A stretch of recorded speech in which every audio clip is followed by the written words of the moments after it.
After nearly 2 weeks of continuously traveling southward, I finally made it to the beautiful country of Peru, specifically Lima.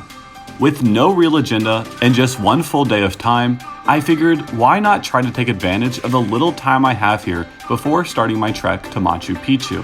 This is my quick first impression of Peru.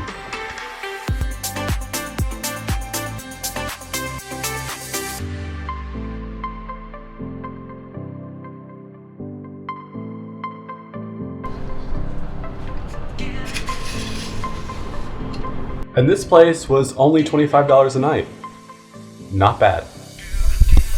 On the first and only day I had in the city, I figured my best bet would be to make my way down to the coast. On this early weekend morning, the neighborhood streets were mostly empty, and the temperature was rapidly heating up. I had no expectations for the day, and really wasn't planning to do much of anything in particular. But starting at the beach sounded like a good idea, at least at the time. I don't know what I was expecting from Lima, but I did not expect this.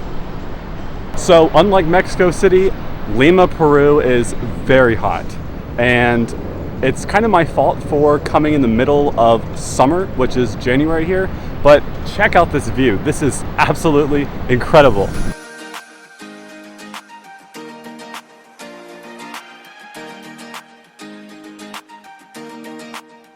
I really don't know what I was expecting from Lima, Peru. I seen pictures online. I know it's a coastal city. I know it's got some nice high rises, but I did not expect it to be this beautiful, the water to be this blue, and it to be this amazing.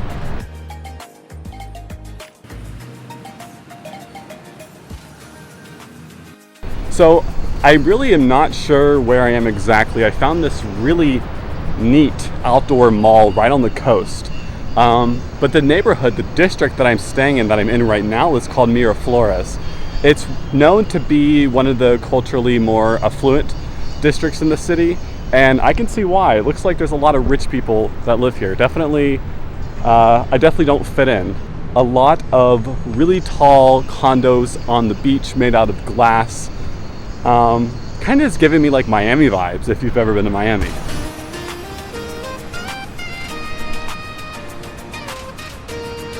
If you look closely, you can see all the way down there's a bunch of people surfing, but it doesn't really seem like there's a whole lot of waves.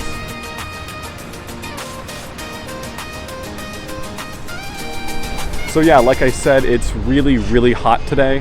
I'm embarrassingly just sweating bullets, but that's okay because it's better than being back at home where it's the middle of winter.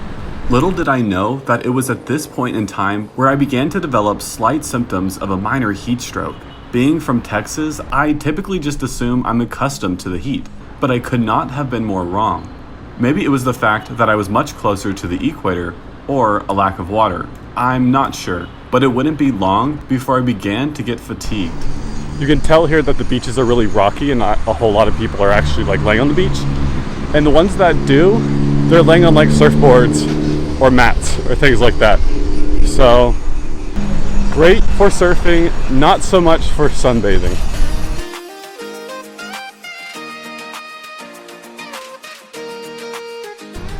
So I decided to sit down underneath a tree in the shade for a moment just to escape the sun. And I look around and I realize just how green this part of the city is. There's literally a park on every single street corner. And it's not just parks, but there's flowers and benches and sidewalks. It's clearly designed to be very pedestrian friendly.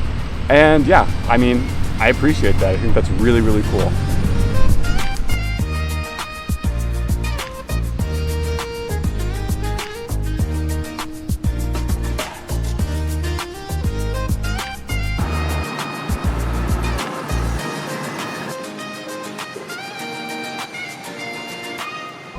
So Lima is a really big city. It's the capital of Peru, and it has almost 10 million people.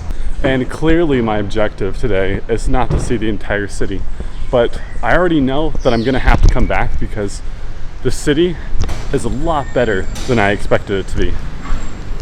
Yeah, I'm definitely gonna have to come back because it wasn't long until I was back in my hotel sick for the rest of the afternoon. Not sick, but simply overheated sick. I learned my lesson for sure, And later that evening, I did try to go back out to explore the beach, but the weather had different plans.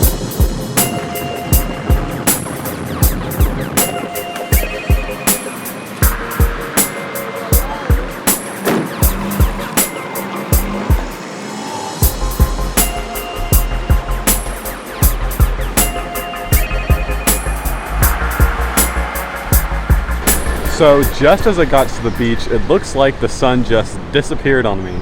But I think that's fine because it was so hot this morning. I think I honestly got a little bit of a heat stroke, as sad as that is to admit. So a little bit of clouds as a welcome surprise. But yeah, the rumors are true. The beach is very rocky and no one is sitting on it. And while I did have a great 24 hours in Lima, I unfortunately was not able to recover fast enough to do much more exploring. But that's okay, because it gives me all the more reason to come back. Miraflores is a beautiful neighborhood that I highly recommend. Just be sure to bring plenty of water when you visit.